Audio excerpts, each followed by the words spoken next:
standard workday for us varies whether we're working in the immersive format or the stereo format.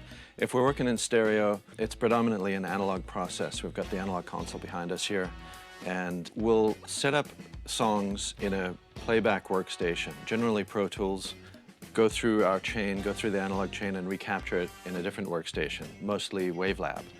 And from there, we will make the product that the consumers will ultimately digest. So for Reuben and I, when we come in, we will take stock of the mixes that we're dealing with.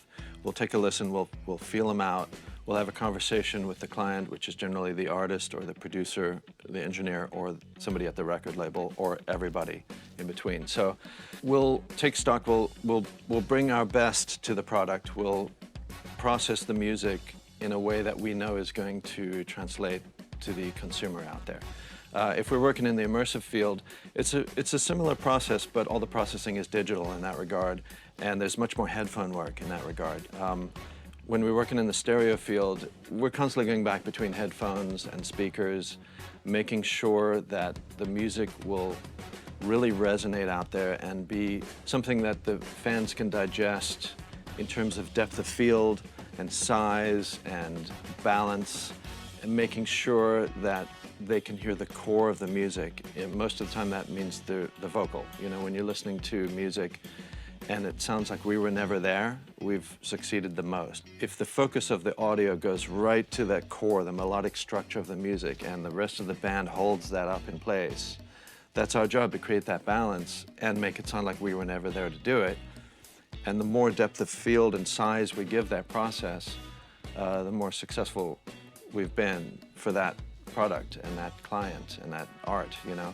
So bouncing between speakers and headphones is a crucial element of that pursuit, because we can listen to it on our hi-fi speakers and it can be grandiose and everything you want it to be, but it also has to go and be translatable to the mobile environment.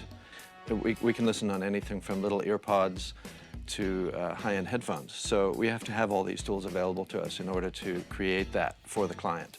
So a day generally consists of maybe an album and a couple singles, and that's a pretty full day for us. You know, we're each doing that. So we're turning out a lot of music, and we have the staff to support all of that work. So we have post-production staff that does all the editing in headphones, and if they need to use Odyssey headphones to hear small details, especially with drawing out little ticks and pops that could be revealed through the mastering process, everything comes out through the mastering process, all the good stuff, and sometimes the stuff they didn't hear before our process.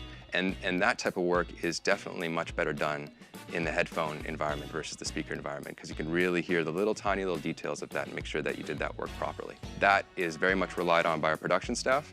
And then the next day, start over, more projects to do. Every day is different. Sometimes we're working on hip-hop projects, orchestral projects, you know, for big film and TV, jazz, blues, rock, you name it. Every type of genre comes through here, and a good mastering engineer needs to size up what they're going to be working on before they even touch anything at all. And in their mind's eye, they'll project where they want to realize that final result. So having monitor speakers and also headphones to tell us where that final result will be, and for us to trust that and get used to that, is a huge part of the process. Listening to a new pair of speakers, you'll have a pretty good sense of where they are, but a couple months in, you'll really know it really well. And that's the same with headphones. The more you listen, the more you'll acclimatize to that tool, and you'll become more familiar with it and more confident as time goes on.